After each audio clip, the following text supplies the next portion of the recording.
I thought I'd go ahead and just join up and see if anyone is actually going to tune in today. Been having a lot of fun playing this game called Retro Bowl, downloaded on my phone, and it is a Tecmo Bowl ripoff, but man, is it fun.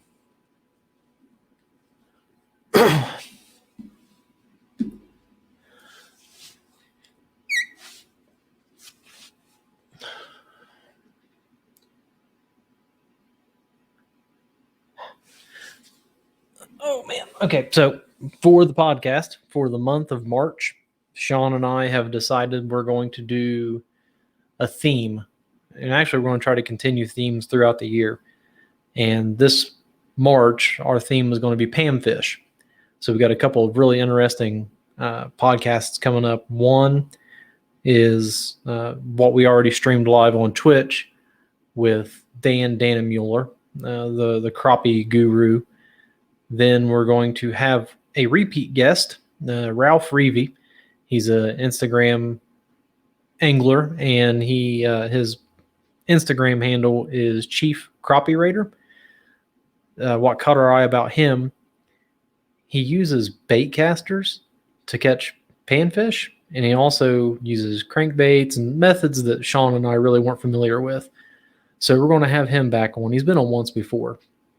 Then Sean and I are just going to do a broad-based general discussion about our love of pan fishing. And then we're going to have on an individual from a college in Minnesota. He contributed to an article in Fisherman, and what his contribution was to the discussion of growing and managing big bluegill populations. The gist of the article is through poor management practices, bluegill populations and overall size have declined drastically. So what he is suggesting is implementing slot limits, limiting the number of large fish you can keep, limiting the overall number of fish you can keep, and letting those populations grow back. It's a really interesting article. It's called Managing for Big Bluegill. Pretty simple. If you have time to read that article, it's very interesting. I think it's worth your time.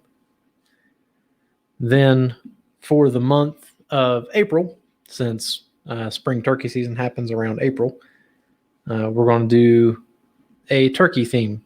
So obviously today's stream with Pete from Nwtf is going to be an episode. I've got an individual from Ohio DNR on, and then we got a couple other people. And here's Pete, so I'm going to go and add him into the stream here. Hey, Pete, how are you? Doing well, man. All right, we're good. So we're broadcasting live to Twitch. You're lucky we've got 0 viewers today, so it'll just be us for right now. Thanks for agreeing to come on. I appreciate it. Not a problem, man. Not a problem. I actually, I had actually missed the link come through, but familiar with StreamYard, man. It's a fun platform to be able to use. So glad to see that you're using something similar. Yeah, we've been using Zoom, and I don't like Zoom for what I do.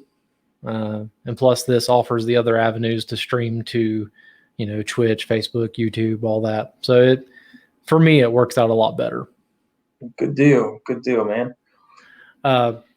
Go ahead and get your background a little bit if we want to knock that out of the way real quick. Sure. Kind of in our discussions, you mentioned that you used to live in Colorado and you moved. Where did you grow up? So actually, I grew up on the East Coast, born and raised in Delaware. Decided I wanted to get out and see something new. As soon as I was old enough to leave town, lived in North Carolina for a while, went to college there, got my degree in journalism, communications, headed west after that, and lived in Wyoming for a short time, spent some time in Casper, Wyoming, and then lived in Lafayette, Colorado for a while before taking my position with the National Wild Turkey Federation and getting into the conservation world. So, okay. What'd you think about Wyoming? We almost moved there. I I really love the Rocky Mountain region as a whole, but I think if I could go back to any of the places that I've lived, I would probably end up back in Casper. Um, I mean, gold medal trout streams, short distance from public land hunting for mule deer, antelope. I mean, elk hunting in your backyard right up there on Casper Mountain. I loved every bit of it. I mean, I've lived some neat little places before, and Mhm. Wyoming was one of those places where I would easily pack up on a Friday after work and go drive 6 hours just to fly fish for a weekend, and just so many undiscovered outdoor places to be. So I really enjoyed it. It's wild. I know I'm only an hour south of Cheyenne, and once you cross the border from Colorado to Wyoming, things really change. It's different. Yeah, they do. They do. And it's weird that wind just seems to pop up out of nowhere. that, No that doubt. it lets me know exactly that you know exactly what I'm talking about. Oh, it's brutal. Obviously, you're in with the National Wild Turkey Federation now. Have you always been a hunter and outdoorsman? I did grow up in the hunting outdoor space a little bit. Always grew up camping, but mostly before moving to Wyoming, it was small game or doing youth hunts for pheasant, things like that. My dad kind of gave up big game hunting as the family was growing up, but got into it a little bit after college. But it was really hitting that wide open spaces of Wyoming that kind of brought me back to the fold. So. No, I've never been a big game hunter. Like you, small game. I grew up in Ohio, in the Ohio River Valley. So we were always big on squirrel and the occasional grouse if you could find one. And once I moved out here, taking on big game is very interesting. It's a fun activity, but it's also brutal. It's hard. Oh, it really is. I think that's probably the reason that you get so few tags out west is because they know that the time that you're going to put into it and the painstaking efforts. It's not like it is back east where there's fields of 50 deer that will fill up on a single sit from a tree stand. It's a totally different ball game, but regardless of what it is that you're doing, it's still an opportunity to get outdoors and that's I think the main thing behind it is it's that time spent you know interacting with the animals, seeing nature, and that's really why I think a lot of us do it to begin with. Oh, for sure. And even though the abundance of wildlife is pretty high out east, I've seen more deer and turkey this past year here in Colorado than I ever have in Ohio. Oh wow, Maybe it's a symptom of I just got out more.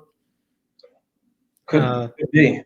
They do have some really good Merriam's populations in the mountains there in Colorado, and then a fair amount of Rios, which are another subspecies of birds that run up in a lot of those creek basins, bottoms, as you start heading out into the plains and out towards like Nebraska, for instance. Yeah, that's something I didn't even realize that there were different subspecies of Mhm. turkey. And I've got a couple of I guess CPW and Ohio Division of Natural Resource Specialists coming on in the next few weeks to probably dive into that a little deeper. Oh, cool. But Very cool. yeah, to realize that there are different subsets of turkey is very odd. I'm going to go ahead and I haven't mentioned my love-hate relationship with turkey for a while, so I'm going to go and do it again.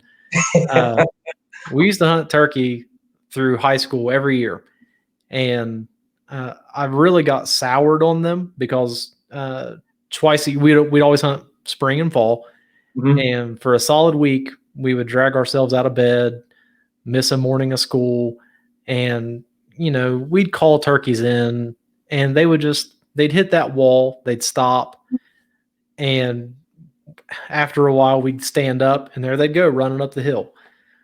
And I wrote them off, completely wrote them off. I hate turkey, but I got out here and I was like, you know what? I'm going to give it another shot, and I'll be damned if the same thing didn't happen. Oh man. Yeah, I'm not very good. I'm not a good turkey hunter. Turkey hunting to me is one of those things that's you love it. Like if you get into it, you're all in.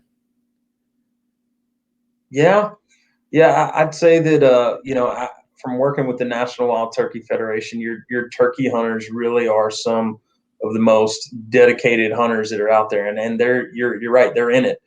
Um, they hunt them in the spring, and then while there's other seasons going on in the fall, a lot of them are still chasing turkeys again if given the opportunity.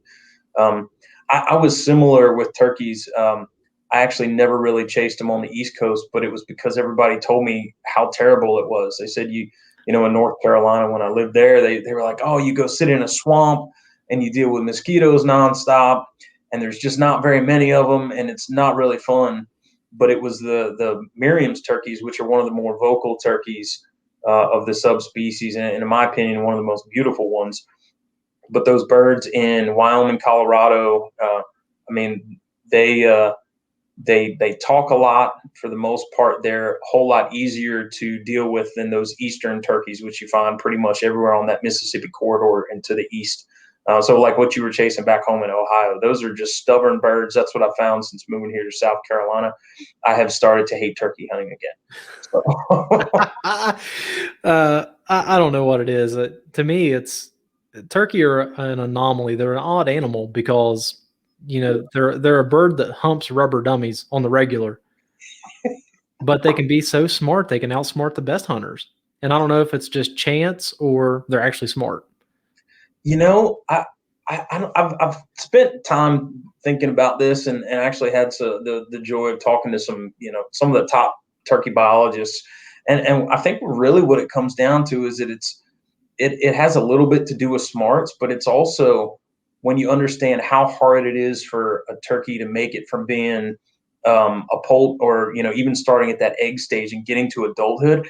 I mean, they are against all odds with predators and weather conditions and everything. I think it's nothing more than they just are one of the most wary creatures out there, and they have incredible hearing and incredible sight to where it really isn't smarts. They're just trying to get away from anything that seems out of the norm to them because they know that they're constantly under attack. But there are those times when they just decide that, hey, there's that rubber decoy over there.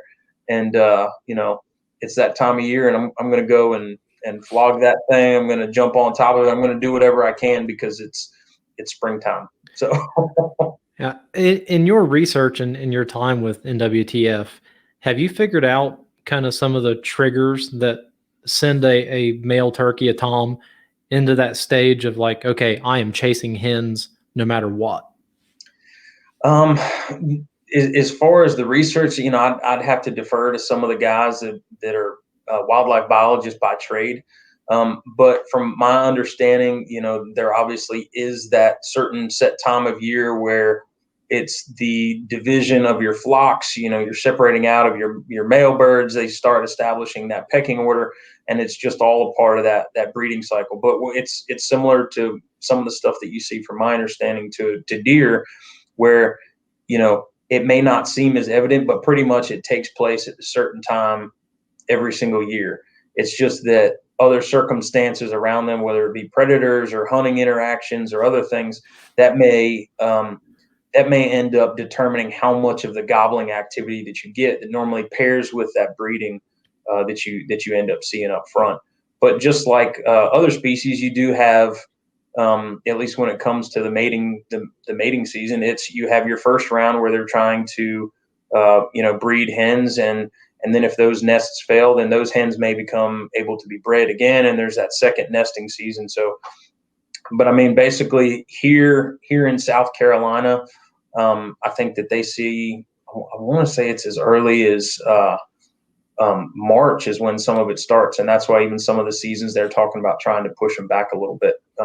But a great guy to listen to, who actually does some great posts on a weekly basis, his name's Mike Chamberlain. He's a turkey researcher and professor at University of Georgia, but he's constantly posting great tidbits, facts of information when it comes to turkeys. I think the one today was actually about the hearing capabilities of turkeys. Fantastic guy too. I was trying to think if he was one of the guys that was on the Meat Eater podcast, because they've had a couple of turkey guys on there. That is Mike Chamberlain, who did the Meat Eater podcast and talk. I can't remember who else that they've had, but yeah, he was definitely on there one time. I love listening to those guys talk about turkey because they love them. Oh, absolutely. It was funny. I remember this was a number of years back, obviously, but where Steven Ranella took Joe Rogan on a turkey hunt in California, and it was just kind of like one of those ho hum things. And you could tell it's like, man, I'm a diehard turkey hunter. Why don't these guys see it? But it goes back to that, like, you either love it or you don't. It's there doesn't seem to be a whole lot of in between. And especially out here in the Rockies, a lot of people draw parallels between turkey hunting and chasing elk.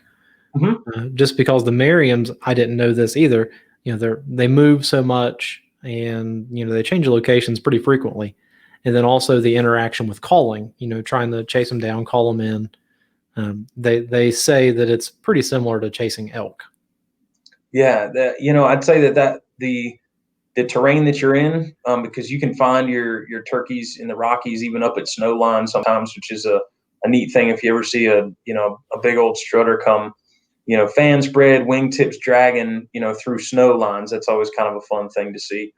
But the interaction for the calling is kind of a neat thing. But it seems to be for some of the folks that I've known that live out that way, because in a lot of those states you can hunt them in both the spring and the fall. It's an opportunity species. It's during not in Colorado, but in Wyoming or Montana, for instance, if you're chasing bear in the spring, people are tossing a turkey tag in their pocket just in case they get a chance to see one. In the fall, if you're chasing elk, you're chasing mule deer, you're in that higher country.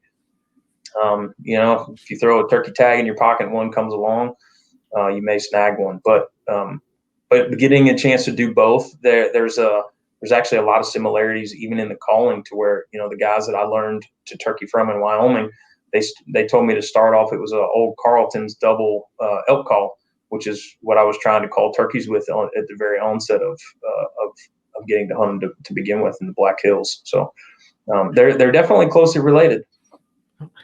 I know we're kind of deviating pretty far away from NWTF territory, talking tactics and whatnot. So let's kind of steer it back toward NWTF. Sure. How long you been with How long have you been with them? I've been with the organization about 7 years now. Came in trying to help out on the communication side, and still work now overseeing a lot of the digital efforts that we have, whether it be our social media, website, and email communications, a lot of things in that regard, just to try to strengthen the efforts of what we're doing to put out the good work that's happening across the country. And do you know some of the history behind NWTF, when it started and why? Yes. So actually, it was back in 1973. The founding father, his name was Tom Rogers. It was something where, it was there already were some organizations that were that had been started for a lot of other species, but it was something where turkey hunting was something that was near and dear to his heart. And so they basically, him keeping track of records. I want to say it was in an old cigar box. That was, kind of how they started things. It actually started in Roanoke, Virginia, or around that area, keeping track of member records and everything. But it was recruited. The organization was recruited down here to South Carolina during a turkey calling competition that was held here, and he sat down with the locals, and they said, "Hey, we'd love to have you relocate down here." So that's kind of the onset, but it was really something that was put in place to try to help further the efforts that were going on already at the state levels, but to try to help be an organization that would help facilitate better communications between the states, and try to help again, fulfill that mission of restoration of the wild turkey. And then also that back end side of it, which was to preserve the hunting heritage, which is something that again is kind of important, because we know that as conservationists and hunters, that those two things go hand in hand. You can't have conservation without hunting. You can't have hunting without conservation. And there's a reason that that we consider ourselves conservationists. It's because if you don't do anything, things kind of go haywire. So hunting is an integral role of conservation, and that's why hunters have put forth all the dollars to try to help make sure that wildlife management is something that it kind of comes to the forefront. You see, even outside of things like turkey, it's those organizations where people take a special interest in. Those are the ones that have really ended up benefiting from all the conservation efforts that go on. Yeah, places like Backcountry Hunters and Anglers, Rocky Mountain Elk Foundation. Those guys are really mainstreamed getting the conservation efforts out in your face. I feel like it has anyway. Absolutely, and there's a whole host of them. I mean, there's a lot of good groups doing a lot of good things.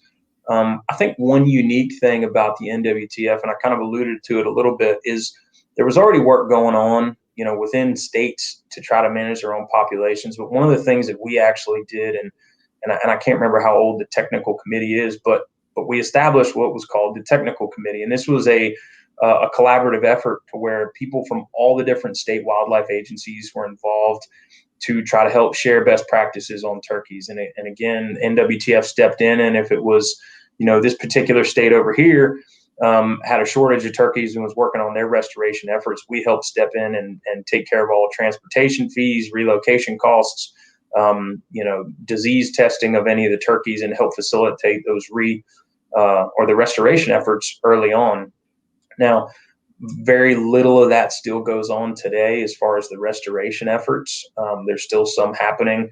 I believe birds were just recently sent from Missouri down to Texas, where we're still working to try to help with restoration efforts for the eastern subspecies in that far east corner of Texas. But majority of what happens now is habitat work that's going on across the country. And depending on where you are, the needs are different.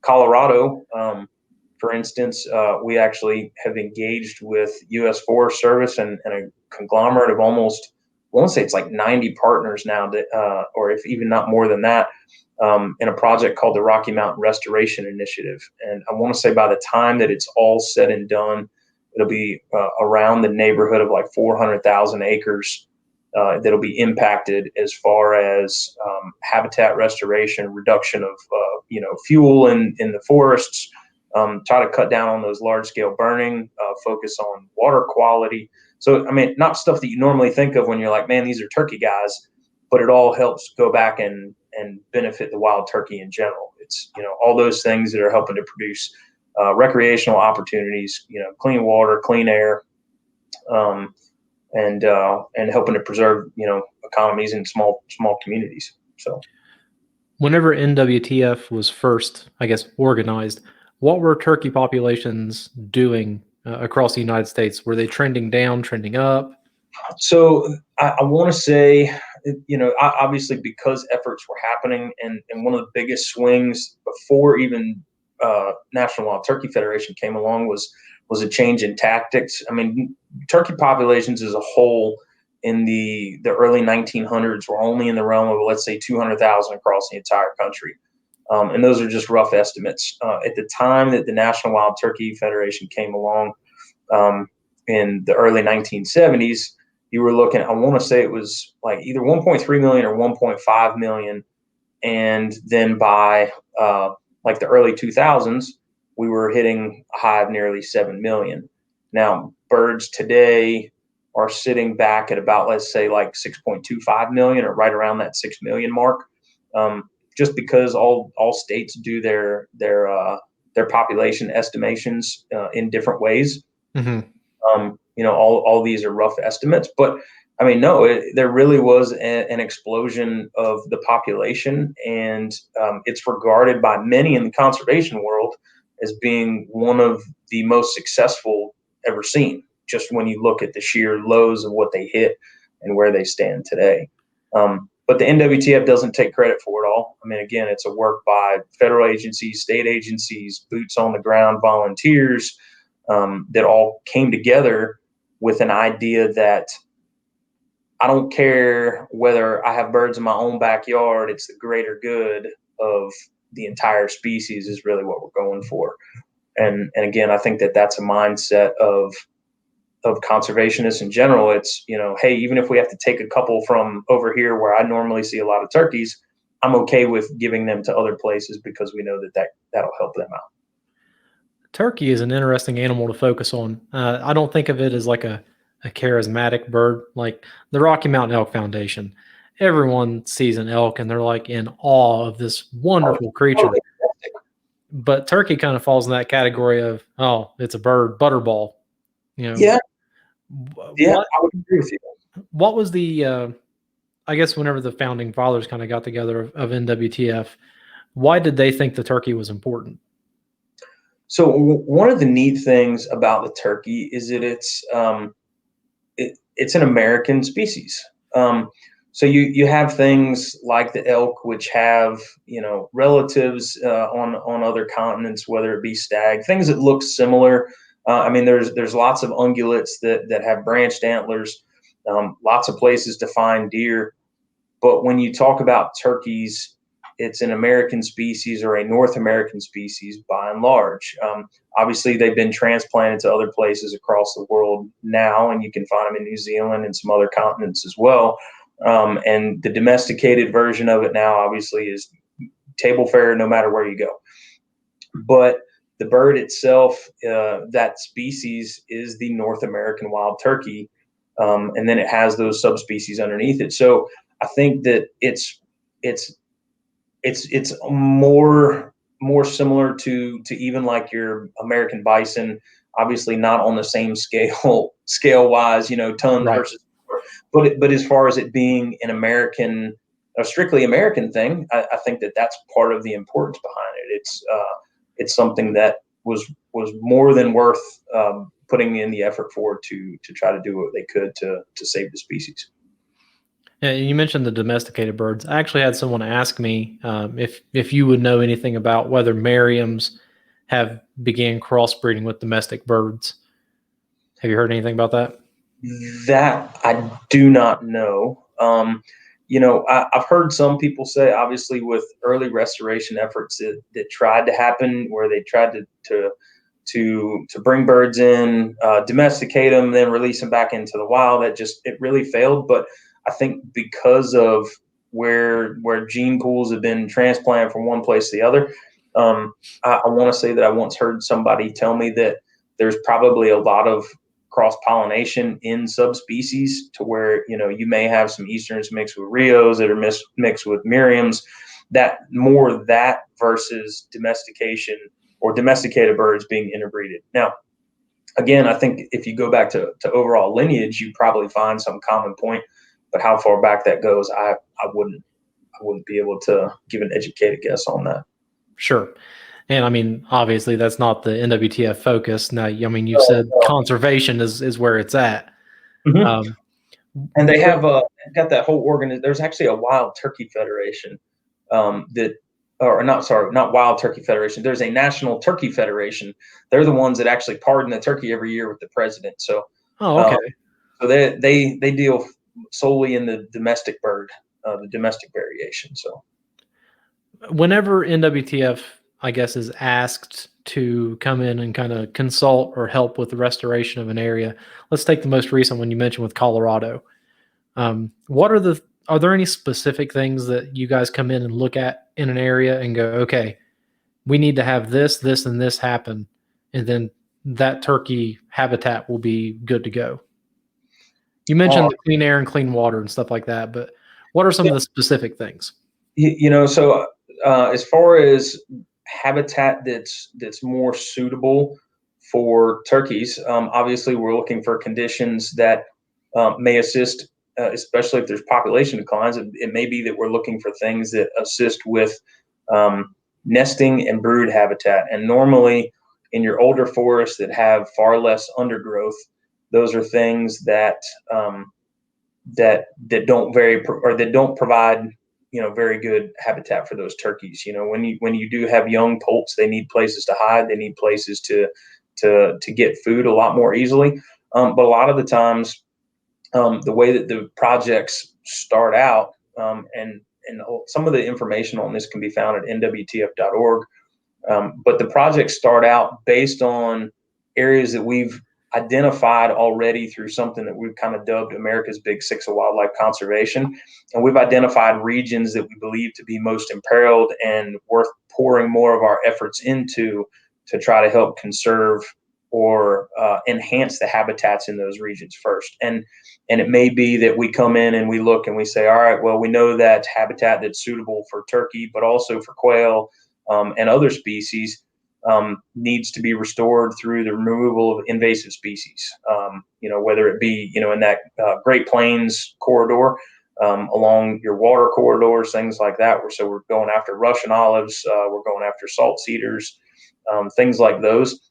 Or in the West, if it's areas that just have a lot of fuel that's on the ground or timber that from beetle kill, whatever it might be going through and doing some burning that help bring up new growth in that forest floor and help provide food source for the birds or things like that. And again, it helps a whole host of other species just beyond the wild turkey. But there are things that we do try to use. That turkey kind of is our point that brings us back to, all right, if we know that it's going to be good for turkey, it's going to help a lot of other things, but are there turkeys here in this area that can benefit from this? So, us going and working in the middle of Alaska, even though there's conservation work that might need to be done there, because we have a duty to our mission to try to help focus on things that are beneficial to the wild turkey. Again, we have to find areas that really do showcase that species. Yeah, and most recently here in Colorado, we had 2 really big wildfires, Cameron Peak, and I can't remember the one that was on the west side of the mountain, but they burned hundreds of thousands of acres. They were the first and second largest wildfires, I think, in Colorado history. How long does it take a place to rebound from a fire of that magnitude? I wish I could provide a solid answer as far as something like that goes. Again, with my background not being on that wildlife biologist side, I do know that places that I used to spend a fair amount of time in the West, once you saw an area that was hit by the fire, and you would start to see that new growth, you would actually start seeing turkeys and other species start using almost immediately, because you start to get that green growth that pops right back up through the forest floor, even while there's still black charred hillsides and trees. But as far as overall ability for that place to grow back up after a massive large scale wildfire, I mean, obviously that's a lot different than taking a small scale place and burning out the undergrowth that doesn't take out all the trees on the landscape as well. So, there's a difference between like a prescribed burn or doing something that's more beneficial for the habitat than having something like those massive wildfires that do end up hitting an entire mountain range, or even, front slopes, things like that. And it does take a fair amount of time for the landscape to return, if at all, because again, if you're taking out the entire mountain, then you do have other things that happen with the loss of that old growth that would still be there. And as far as I guess we'll call it hunter outreach, has there been, I guess, an increase in turkey hunting popularity with the increase of population? So, I would say turkey hunters had actually stayed fairly level in it. And honestly, even this is through some of the research that we've done ourselves. But the hunting population as a whole, it's becoming a smaller percentage of the U.S. population, but relatively the number of people that hunt kind of stays in that same range. I think one of the last censuses they found it, or one of the last surveys that they did, it was, let's say, in the range of about 11 million. I think previous years it was in the range of about 16 million. But again, with determination of license sales and whether people are hunting multiple states, it's one of those things. I guess that there's your margin of error. But turkey hunters really make up, let's say, about 2.5 million. But overall, kind of an interesting thing is that hunting as an entire pursuit saw a huge rebound this past year, not because of anything else other than people were stuck at home due to COVID and needing things to do. I mean, the entire outdoor, recreation genre in general, I think, saw an uptick with more people hitting trailheads, more people hitting lakes, more people getting out as a way to try to escape the craziness of the pandemic. So, I mean, there were places across the country this past year that, as far as turkey hunting harvests, they were up as much as, let's say, 40%, just because that many more people were out hunting turkeys. So I think that, that has been good for the overall hunting movement. Now, I think that wildlife agencies across the country, with a massive, increase of scale as far as people participating, that's something where they'll then need to take a look at, or, they may end up taking a look at adjustments that are needed, for population health. And again, that's the nice thing about the way that hunting in general and that conservation side all plays hand in hand, is that it's literally against the law for wildlife agencies to allow for the harvest of so many animals that it would lead to, an immediate extinction of an animal. I mean, they are legally bound to take care of those species. So the United States has a great system set up for that. I've heard people talk about the way we run our hunting regs versus other countries, and it seems like ours is pretty good. It's pretty efficient. yeah. I mean, there's always things that could probably be done better. And honestly, I'm not saying anything is done poorly, but there's always ways to improve on it. But that again, I think that just goes to speaks to the way that North American model of wildlife conservation. That it's wildlife doesn't belong to any one person; it belongs to everybody as a whole, and you do what you can to protect those wildlife resources. I mean, I think it's a very important thing that that we've been able to establish here. And again, that goes back to those early conservation leaders. We, me and my guests across the spectrum, we always talk about making sure that the next generation coming up is going to have interests in the outdoors. What does NWTF do as far as outreach for youth and mentoring? Do you guys do anything like that? Absolutely. So we do have a youth program. It's called our JAKES program. It's actually an acronym for Juniors Acquiring Knowledge, Ethics, and Sportsmanship. And events that we host for them could be anything from, just a larger scale, or before COVID, it was a larger scale event. You'd come out, maybe you'd get a chance to do some fishing in a small pond. You may get to shoot some archery equipment. You may get to shoot BB guns, things like that. But one of the things that we're really trying to do beyond those is extend opportunities to different groups of people. And I say that by, the method that we used to use is, well, heck, you bring as many kids out to one of these events as possible and you run them through it. But really, if there's no buy-in from the parents to continue that effort, even if that kid goes home and is like, man, I really enjoyed that, I want to go fishing, I want to do all these other things. If you don't prepare the parents to help that child be able to continue the pursuit or give them further opportunities to lead the kid through, then you're not really making a good effort on actually creating a hunter.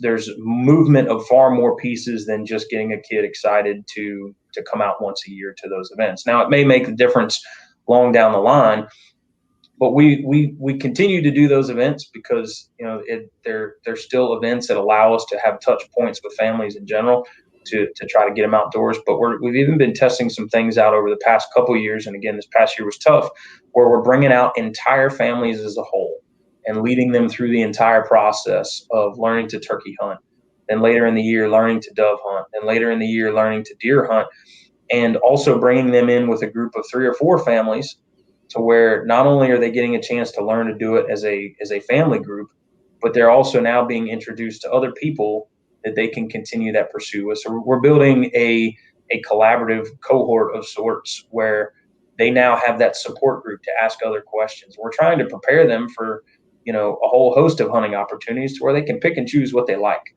and decide, hey, maybe this deer thing's for me, maybe this turkey thing's for me.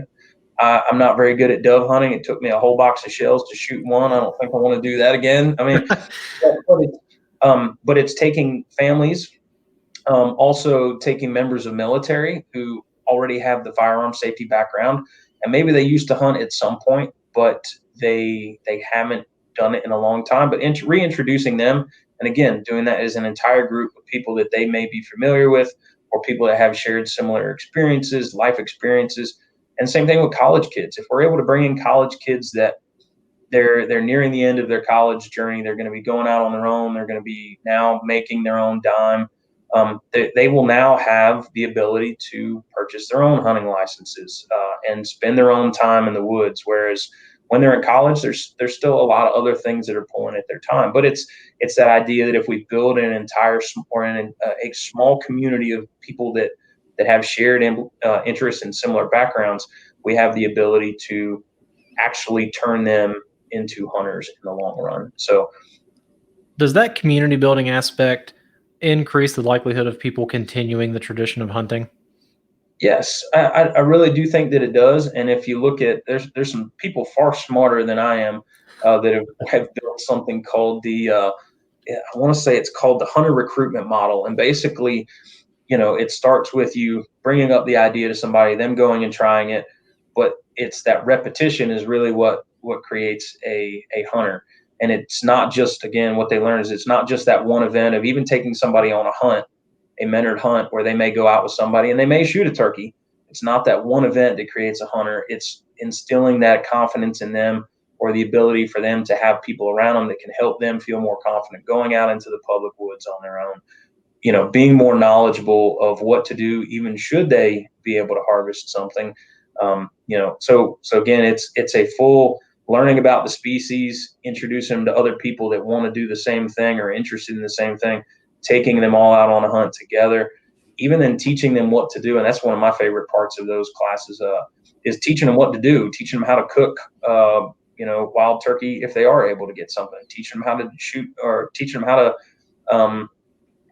prepare deer, dove, whatever it may be. But that does help build far more confidence in the back end on the entire group, to where they're all able to go out on their own, much more equipped to be able to make those pursuits. And teaching all those skills is vital. I grew up with a grandpa that taught me all those skills, and I take for granted sometimes that people don't necessarily just know what to do with an animal after they harvest it. Oh, and that's the total truth.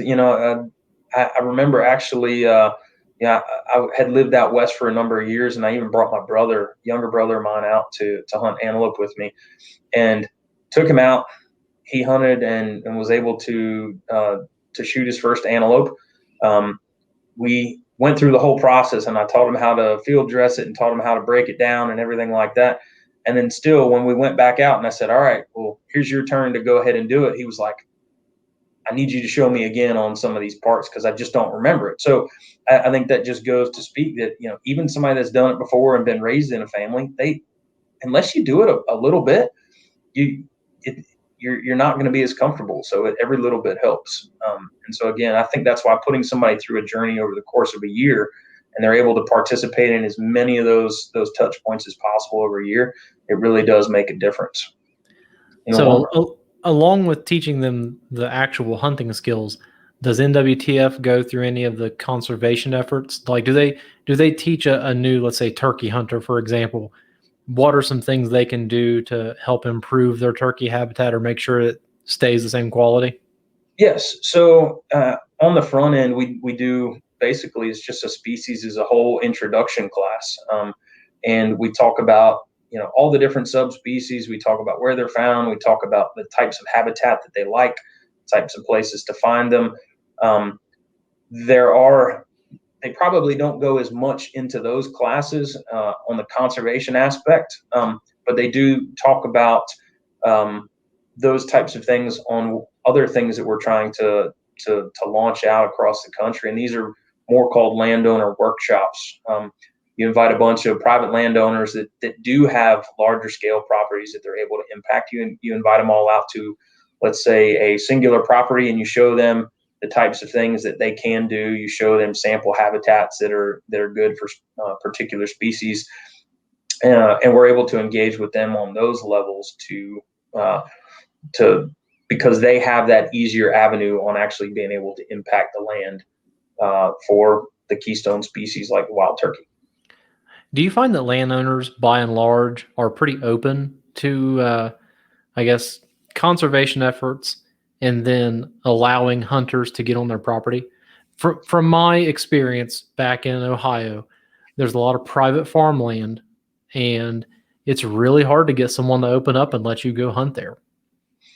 I think that from a standpoint of will people allow others to come and hunt on their property? That's always a tough thing to crack, and I don't know if that's more because you have the liability issues of it being on your land. But when it comes to people being open to learn about the conservation, things that they can do on their own property to see more wild turkey, more deer, hear more whistles of quail, whatever it might be in that regard. Landowners are actually very willing because they learn that there may not be a ton of things that they need to do. A lot of the times it's small things that they can do over the course of time. And there's actually resources out there that are for them, that can help them with the funding to get some of those projects done.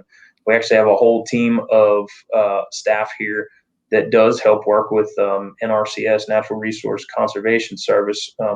It's a government agency within, I want to say it's the USDA, U.S. Department of Agriculture, and they help write up private land grants. But when you go back to just the hunting aspect, I think there is the aspect of if there's already hunters in the family, obviously it's tougher to get access because maybe they're saving it for their own kids, their own grandkids, and that experience. If it's something where they weren't raised on hunting, but they just have access to land, or they own some land, it's that unfamiliarity and maybe the that hesitation because they misunderstand what it means to actually be a true hunter. I think that's something that the entire industry as a whole can help move that needle in the right direction by helping to prop up those people that are doing it right. I mean, far too often, obviously, we read stories in the hunting world about the people that are doing it wrong and the people that are breaking the laws, but it's the people that are doing it right, and all the organizations, the great organizations out there, whether it's Ducks Unlimited, Pheasants Forever, was it National Deer Association, or Quail? I forget their new name, Rocky Mountain Elk, Mule Deer. I mean, all across the country, there's a whole host of them that are putting in those efforts. And there's tons of landowners that are out there ready and willing to help out those organizations because they know that the people that they're putting through, they have great mentors on their side. They take safety at the highest priority. But when you're out on your own, obviously it can be a lot tougher. And it would be great if it was everybody was willing to help out, but that's the next thing we got to figure out after we figure out how to properly convey hunting to the masses. Has there ever been a more negative stereotype of a hunter than Elmer Fudd? I mean, that's so much damage done to us as a brand. Yeah, guns blazing everywhere you go. You've mentioned a couple of other bird species in this conversation. Does NWTF get into pheasant and quail rehabilitation any? So the neat thing about turkeys is, again, habitat that's good for turkeys really is good for a whole host of other species. So while we won't ever go into a property and go, hey, let's start making this better quail habitat, if we go in there and we're doing restoration efforts, and many times we're partnering with groups like Quail Unlimited, Quail Forever, we're partnering with them because the same work that we plan to do is the same work that they would do to bring back quail, or to try to help impact that landscape in a beneficial manner for their species. So while we always go in for a focus of turkey, we know that it'll help others, just like they know that if they go in and try to help for their species, it would benefit a whole host of others. Other neat things is, obviously, you hear Turkey Federation, you think, man, just hunters, just turkeys, and maybe even other game species benefit from it. But, all across the landscape, the work that we're doing, whether it be, red cockaded woodpeckers, gopher tortoise, songbirds, butterflies. I mean, there's a whole host of other species that are either, threatened, whatever it may be, that benefit from the work that we're able to do and carry out across the landscape, to where it's not just hunters that are benefiting from it. It's like maybe perceived to be. It's not like we're just taking care of the turkey because we want there to be more turkeys. We're taking care of the entire landscape. If it means that there's more turkeys, then great. But we're trying to make sure that there's wild places for everybody to enjoy for generations to come. And for me, that's the beauty of being outdoors. I know my spring turkey season, I saw a few turkey out and about, but my most precious moment was I got to see a blue grouse, and he was actually he was in his mating stage. He was drumming and puffing up, and I've never seen one do that before. My only experience with a grouse is I almost stepped on one and it scared the shit out of me. So, that's something that you'll never forget the first time that you have one of those blue grouse go busting out in front of you as you're hiking through the hills and you have no idea it's coming. I about dropped my gun. I was scared to death. I didn't know what was happening. I mean, they call them the grouse I stepped on was in Ohio, but I mean, my grandpa called them a helicopter chicken because those sons of guns, when they take off, they're loud. Oh yeah. Oh yeah.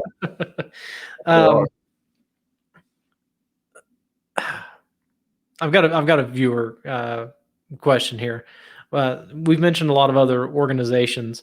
What are some of the other key organizations that kind of dovetail with NWTF that you would recommend a person following and paying attention to if they're interested in turkey? Oh, you mentioned NTF, the National Turkey Federation. Is that right?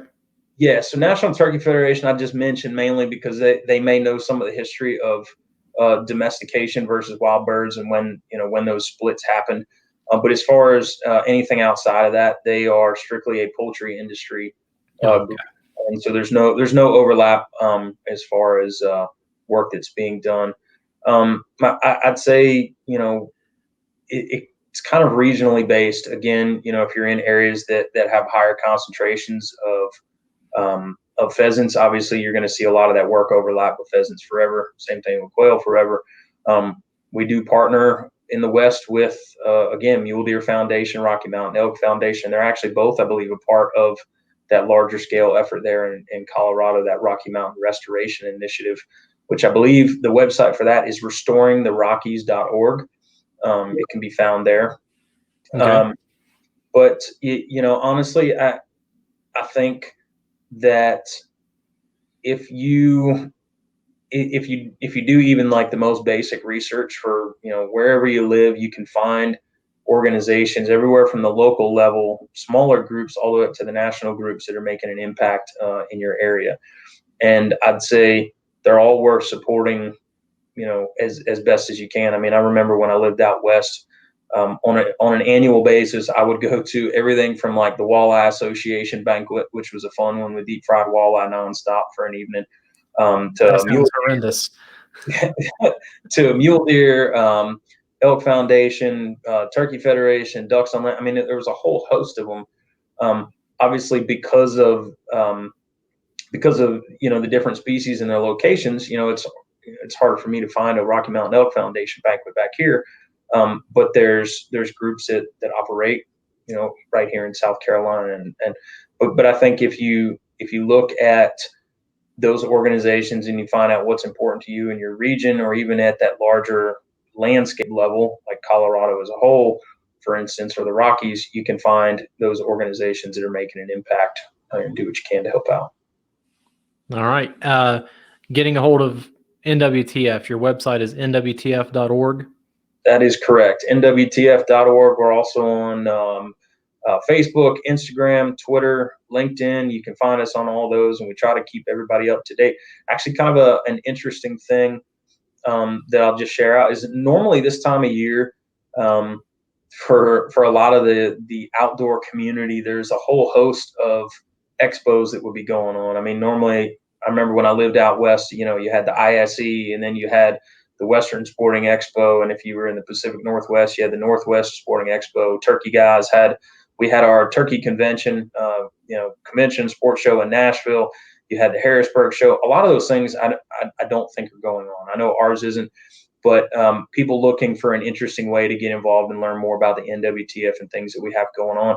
Our virtual convention is actually next week, starting February 15th to the 21st. You can tune in. Members get in free. If you want to tune in for the whole week, it's only $35, and we give you a membership to the organization. But you get a chance to see a lot of on-demand content, chance to access some great outdoor vendors that are having show specials. We're using the same platform that Sheep Show did, and they found it to be pretty effective. Just a neat way to log in and interact as best as we can under current conditions. But I'd encourage people to check that out. That's just convention.nwtf.org, or you can go to nwtf.org and find more information there. And obviously, one way to support NWTF is to become a member. What are some other ways that people can help prolong NWTF and keep the movement going? I'd say, again, I don't want to say just give your money to the NWTF. I'd say nonprofits in the conservation world as a whole right now are kind of hurt. The ideal model, or the way that we used to do business, or the way that we used to collect a lot of our funds for carrying out the great conservation work, was those in-person banquets that everybody would go to. You'd see those other outdoor enthusiasts. You'd bid on some cool outdoor gear. But those just really aren't happening for a lot of the organizations. And so if you have a little bit of extra money and you're able to pitch in on donations for any of them, or you take part in a raffle at a chance to take home something cool outdoor for your outdoor pursuits, little things like that for any of the outdoor groups is really beneficial in this time, because again, there's a lot of great groups out there doing a lot of great work, but they're hurting just like everybody else. So, I mean, it's a tough time for everybody, but even just outside of that, it's, being aware of the species and sharing, continuing the good word of what hunters are doing, truly doing, not just the perception of what we're doing, I think is just a great way for us to, as an entire outdoor community, help spread that proper image. Shattering those misconceptions, I think, is a critical step. Just because we're not all bloodthirsty savages that want to go out, like you said, guns blazing. That's right. I passed up 3 deer this year just because it wasn't ideal situations. I was afraid of wounding it. So I ate a mule deer tag. Yep. But I didn't hurt an animal. That's right. And again, I think if people truly understood how much we cared about the wildlife resources, that they'd see things differently. So again, even if you don't have anything to give and you can't support, we hope you can support it sometime later down the line. But the best thing that you can do is continue to share that great message of what outdoorsmen and women are doing, and talking more about the conservation side and carrying on that message. Pete, I think I've taken up enough of your time. I appreciate you sitting down and talking to me about this majestic American bird. ugly but majestic, and an absolute joy to hear gobble on the roost, man. So I appreciate you having me on, and hope you have yourself a good rest of the day and a great turkey season. With any luck, I'll be posting a picture of a dead tom. We'll see. Sounds good, man. All right. Thanks, Pete. All right. Bye. Bye.